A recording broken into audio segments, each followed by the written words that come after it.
I'm Mitchell F. Chan. I'm an artist, and in 2017, I was one of the earliest artists to experiment with tokenization as a way of talking about art history. And since then, that practice has included generative art, it's included video game art, it's included any kind of art that talks about the systems that technology imposes on our lives. I have a pretty expansive definition of what generative art is. I used to teach art and code at the university where I live, Toronto. And the first thing I would have students do is reenact performance pieces by Yoko Ono, which would be a set of instructions, a prompt to do something unexpected. And it was my way of letting students know what we're about to do for the rest of the semester. It's not any different than this. It's generating a series of prompts that will produce outcomes that are somewhat unexpected. The only difference is that we are going to do this using a different language, a language of computer code. And that's all that we're going to learn. Adding that element of the computer language, that's not a trivial or superficial change.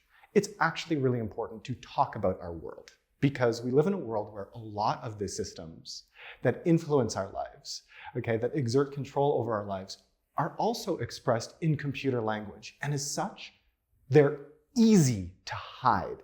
It's easy to not be aware of the ways that these systems are infiltrating your way of thinking. And generative art that creates systems using computer code, can be a sort of counteraction against that invisibility. I've been an artist for a long time. I think it's been, almost 20 years since I, sold my first artwork and became a professional artist. And over those 20 years, you start to think about, what do you really know about the world and what are you interested in learning more about? And you see the ways that technology shapes your world, and that eventually, I wanted that to become my medium and also my subject matter. I think that my personal background, the parts of it that matter to my art, should be the parts of my background that are no different from yours or anybody else's. And that I'm a human being who has to live in this mess of a world, right? And that commonality is the part of my identity that informs what I want to do. Not anything that is unique to me is not necessarily relevant to another person. So I really try to focus on just being another human trying to make sense of this crazy mess. The practices that help me get into my creative flow state are consistency and, frankly, trying to live as boring a life as possible. There's this way that when you begin your art career, and you probably have a 9-to-5 job, and then you end that job, and you luxuriate in the privilege of finally being able to do your artwork. And maybe you pour yourself a glass of wine and you indulge.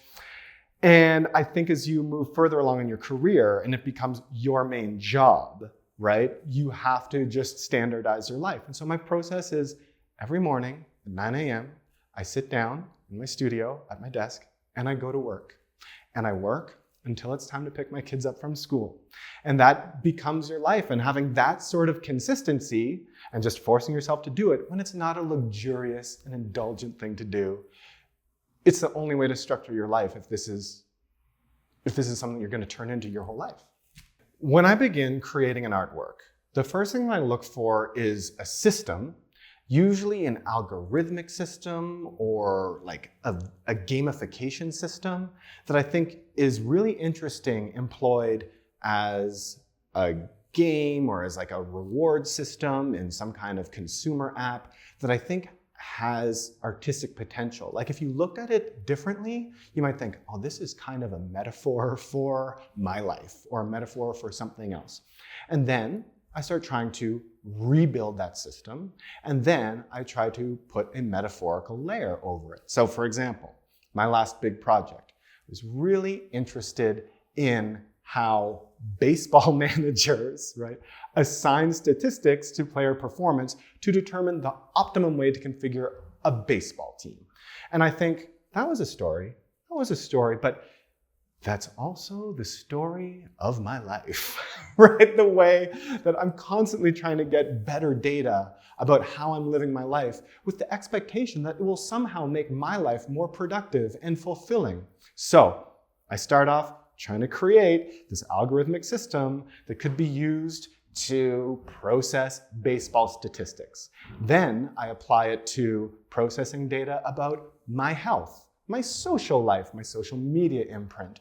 And now I have I've created all of these layers that have a common theme of quantification in them.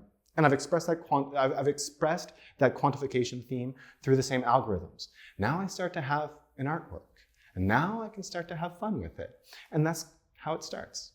I am constantly revising and tweaking a work as it is going on. That is why I need to set myself deadlines sometimes, because I think so many artists go through this. But the other thing that I allow myself to do is to scrap it.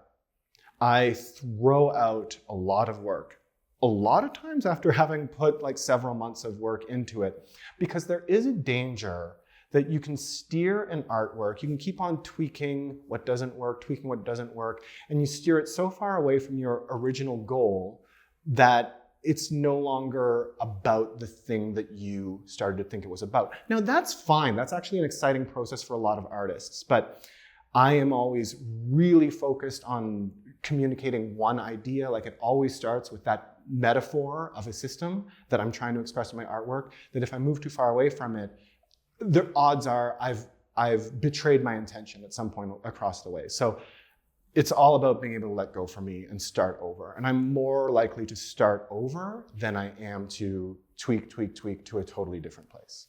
What's really special about Art Blocks Weekend here in Marfa, Texas, is that it's become a really, really big tent. And what I was saying about generative art really being about art constructed by a system, and that art constructed by systems exist everywhere, I feel like that's an understanding that has really spread in this community. And when I say this is a big tent, it's like you see now people who are doing AI art, any sort of digital art, we all understand that this is art underpinned by structures and systems. You have a very, I think, diverse community here of people who are working in different media, I think with different ideological goals. And it's just, yeah, there's just this incredible energy here that's in the air all weekend long. You can find me, you can find my artwork on my website at chan.gallery.